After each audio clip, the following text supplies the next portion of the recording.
This is what I believe to be the truth. I'm totally open to the possibility that it was hallucination, or a trick of the eye, or anything else.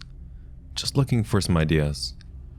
For some background, I've had some experience seeing shadow people as a child, but in the past 10 to 12 years, I haven't really experienced anything other than a weird shape in my peripheral vision, or a weird feeling of being watched.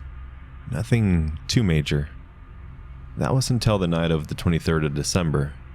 I couldn't really sleep that night because I'd been working a late shift, and I was still in a kind of energetic mood. Weirdly though, that afternoon, when I was sitting on my bed putting my shoes on, I could have sworn I felt something touch my foot from underneath the bed. This is a fear I've had my entire life, and one that is so common for me that I didn't really pass much in my head. I just kind of remember thinking, oh god, that's weird.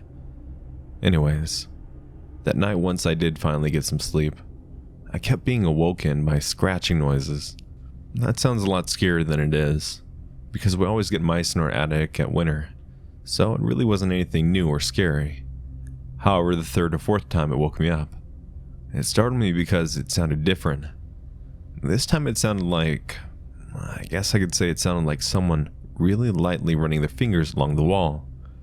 Not scratching it or anything, just like someone really lightly running their fingers along the wall. I also noticed that my wardrobe door was open. In my culture, there's a lot of superstition surrounding specifically wardrobe doors being open, so I actually have a string holding it closed, which immediately made me think something spooky was afoot, but I was so tired that I was just happy to ignore it. Anyways, I turned on the light and of course there was nothing to be seen, so I got a drink and took a few breaths, and went back to sleep. I then awoke at 7, lying on the side facing the wall. For some reason I got this overwhelming urge to turn over, and before I knew it, I was already rolling over. Then I noticed that there was what looked like to be a shadow man. I'm not sure why, but I had the distinct sense that it was Mel, standing about 1 meter away from the side of my bed. I got the feeling that it was facing me, but particularly, it had no head. It wasn't like it had been decapitated or anything gruesome like that. It just had uninterrupted lines across from one shoulder across to the other. As well as that, I remember it not having any hands, like its arms just ended in a sort of rounded point. I also immediately noticed that it was quite small, maybe 5 feet tall, probably less. I'm 5'11", and I could tell it was a decent bit shorter than I. I did not feel threatened at all at the time. I just saw it, thought, oh wow, this is actually happening. And then I immediately thought, this isn't what I would imagine you would look like. For reference, as a child, I remember frequently seeing a huge shadow figure with a hat on pretty often. So in my mind, that's what shadow person was. Anyways, I then kind of snapped out of it and dove off for the light switch. This meant passing by the entity in order to reach the switch. It didn't move or run or anything. It just stood still. When I passed it though, I did notice a coldness in that area, and the air feeling thick or dense. That's the only words I could think of. As soon as the lights were on, it began to fade into like smoke, but there was still a clear outline of it for a few seconds. The best way I could describe it is like, you know when it's really hot outside and you see those heat waves rising off the road? Yes, well, it looked exactly like that wavy air, but in the shape of a shadow. I'm from Ireland, and assuming this was one of the sea, I asked it to leave in Irish. I then felt the newfound sense of dread momentarily lift, but when I sat back down on the bed to kind of process my thoughts, I felt the rush of cold air come towards me, and I did feel a sense of anger or annoyance, but I can't explain where or what it was coming from, almost as if the air was angry at me. Naturally, I decided that this was a battle I'm not willing to fight, and I left my room. As soon as I closed the door though, I noticed that my 2 pet ferrets were both wide awake, and had all their fur standing full on end. I brought them both into my room then, and they both immediately started hissing and puffing, with their fur up at something. I've never seen something like this in my life, the way they acted, so it really did freak me out. I've been hoping to just pass this off as some sort of hallucination, but their actions unfortunately made me feel quite justified in my fears. I was initially worried that it was the Fear Dorsch of Irish folklore, a shadow man of the sea, who acts as a warning of your death. But it didn't fit any of the descriptions of him from our mythology, which honestly was the best Christmas surprise ever. Fully thought that I was a goner there for a while. Anyways, if you made it this far, thank you. And please, let me know if you have any ideas as to what it was, if I handled it wrong, or what I should do in the future. Thank you, and happy holidays.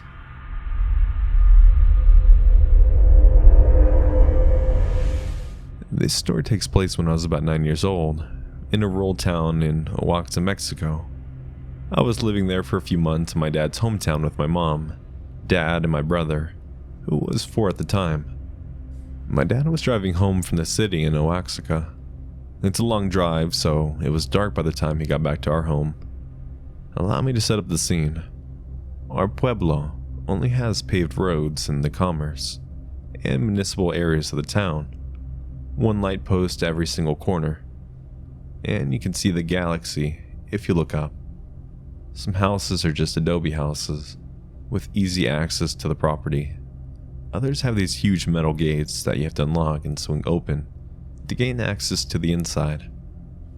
My dad was driving and I was in the middle seat, my mother riding shotgun and my brother asleep in the back seat.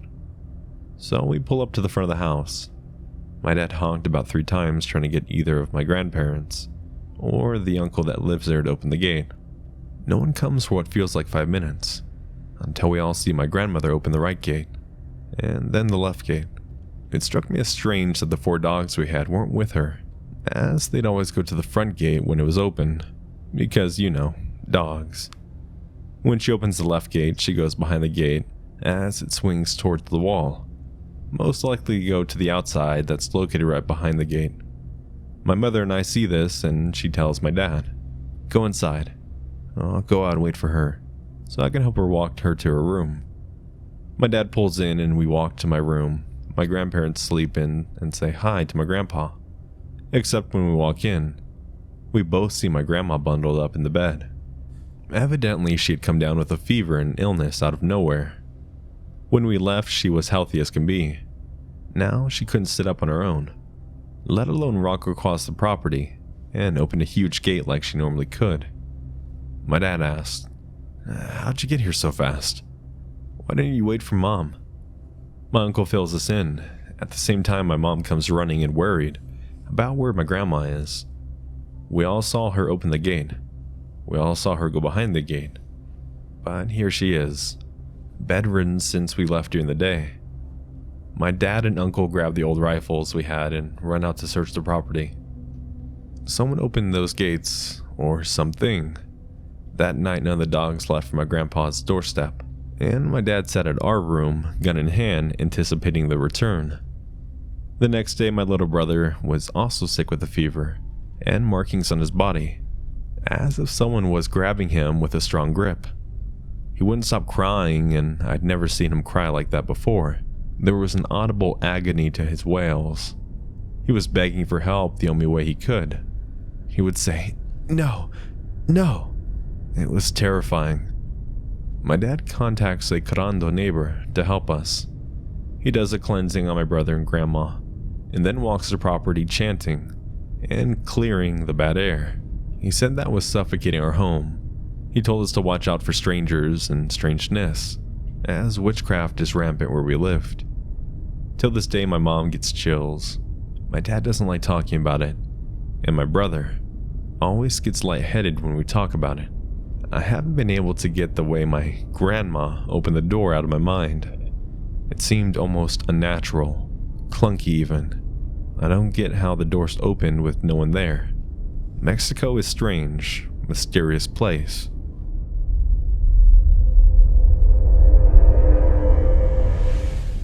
My whole family, mom, dad, my older sister, older brother, myself, my younger sister, my younger brother, we're all at my dad's coworker's house outside of town. Because we're all pretty young, my parents had us outside for most of the day. The family had this playground in their backyard that we're playing in, but the kids were grown adults out of the house, so it was a bit of a rundown. The playground had wooden stairs that led up, and there was a square walkway that went all the way around to the top. And in the center there was an enclosure that had windows all around it, and a door that locked from the outside.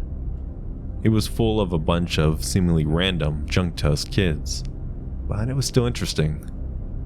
At one point in the day, my older brother had locked me in it, and I flipped out because I'm extremely claustrophobic, even though this enclosure was full of windows. I only mention being locked in because it's important for the main part of this experience. Mind you, there was no house close by. The yard was fenced in, chain link fence, so you could see everything, and a single tree between the house and the playground. The yard was huge and bare, otherwise as far as I can remember. Well, my older brother and sister had gone inside after some time, so it was just me and my younger sister at the playground. My little brother was like a year old, so he had been inside with my parents the whole time. I was at the bottom of the stairs that led up to the enclosure, and my little sister was standing outside the enclosure by the door.